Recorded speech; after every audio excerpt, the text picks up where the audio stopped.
Hi YouTube. Well, it's March 2nd. I was going to start this video and try and get it posted by March 1st, but I'm running a little behind. It's pouring rain. It's the beginning of March, and it's also the perfect time to search for, find, and buy a Roadtrek. Why do I say that? Well, this is exactly when I started my search and find process for this Roadtrek. I actually bought it on March 19th, 2 years ago. Now, there is a process I've used. I've bought a lot of vehicles, and I've bought a lot of scarce vehicles like this Roadtrek, whose prices were high. They were in short supply and high demand, just like the Roadtrek. And the most important thing that I can stress is you have to get into the right mindset. You have to understand what it is you're about to do. And that is basically you're going to dive into a Shark Tank and try and come out with the best deal and the best value that you possibly can. And it's not something that happens by accident. It doesn't happen based on emotions. It's not something that a lot of people maybe understand. So I'm going to try and give you the benefit or at least my experience in doing this. So maybe the first question is, why now? Why this time of year? Well, it's the off season for RVs. Most people aren't thinking about taking a trip in an RV on a vacation or summer trip or that kind of thing. RVs aren't in most people's minds. So if we have it in our mind, we have a little bit of an advantage. We're one of the few people that are thinking about buying an RV when most other people aren't. The downside of this is that there aren't a lot of RVs out there for sale. People that own RVs know that this isn't probably the best time to try and sell it. So they may hold on to it and wait for better weather. So the selection we have to choose from oftentimes is smaller. But there are people that, for one reason or another, are motivated at this particular time to sell their RV. They need the money for taxes. They are tired of making payments, whatever it might be. So there are motivated sellers this time of year. In fact, you can pretty much guarantee anybody selling an RV at this time of the year they've got some compelling reason they want to sell it. And that may not match up with our reason for buying it, but we can definitely count on there being some motivated sellers out there. Summertime, not so much. They may be holding out for the highest price, not too willing to take an offer. People this time of the year are going to look very seriously at any kind of an offer you make, because the next buyer or potential buyer may be quite a while away from them. And so the first thing I have to do is get my mind in the right perspective as to what this is, how much it's worth, and what I'm willing to spend in order to get one. So the first step is doing a little research on what they value these Class Bs at, and then what they actually sell for. There's also that asking price, which is usually way up here someplace, and not reality. That's not what they sell for. What they're valued at is not what they sell for either. So let's take a look at an example. I live in the greater San Francisco Bay Area. Right now, there's one or two road treks being advertised in the greater San Francisco Bay Area. I think there's one in Sunnyvale.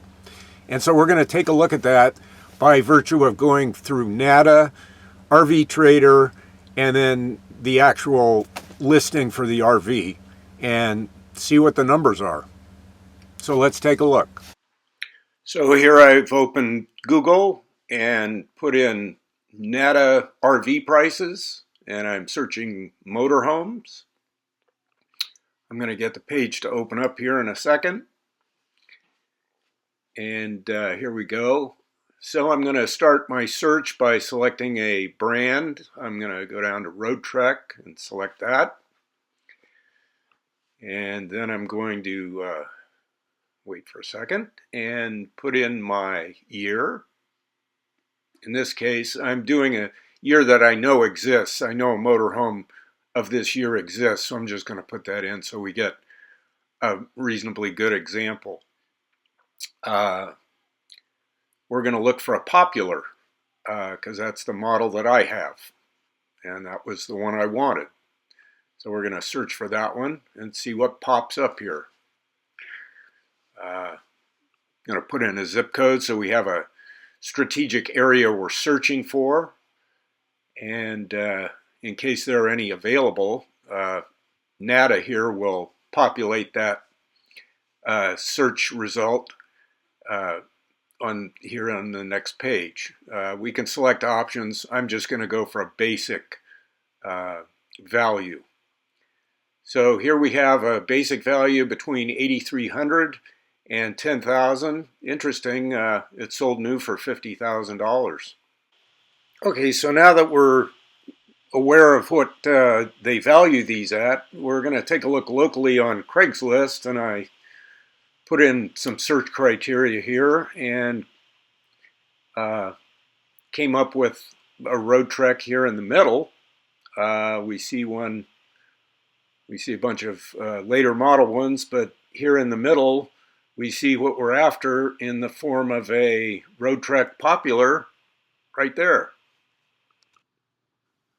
Clicking on this ad, it opens up and shows us some nice pictures of the Roadtrek, some details here about the vehicle itself, and then we go into a whole bunch of details here. Lots of information. Some of it may be right, some of it may be inaccurate. Some people know what they're talking about and other people don't. So we'll just take that for what it's worth for right now. May have some meaning, may not. Anyway, back up here, we're going to take a look and see if we can make contact. No, we can't. So that tells us that perhaps this Roadtrek's already been sold. There's a problem with this listing. We're kind of dead in the water here.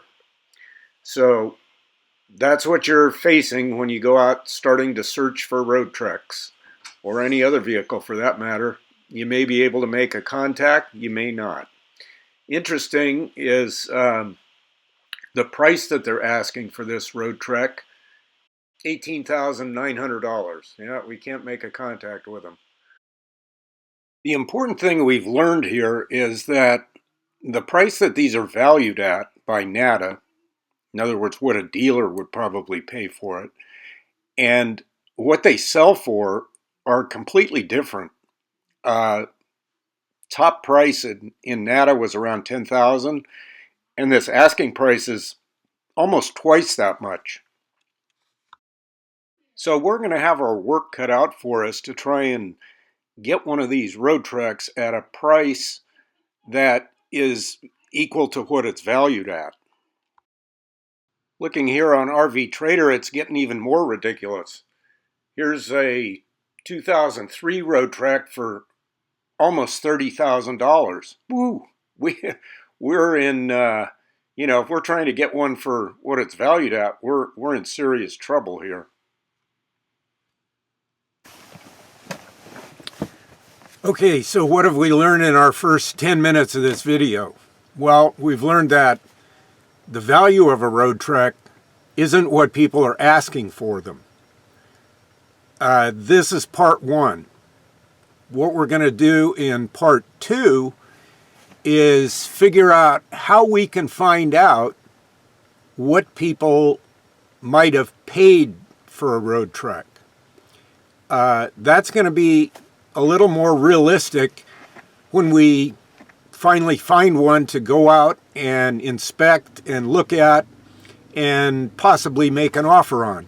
At least we'll have some idea of what people have likely paid for them. So stay tuned for part two. It'll be coming up real soon. And if this video was helpful, share it.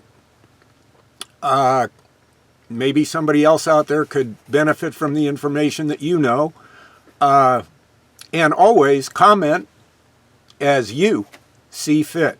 Thanks for watching, and stay tuned for part two.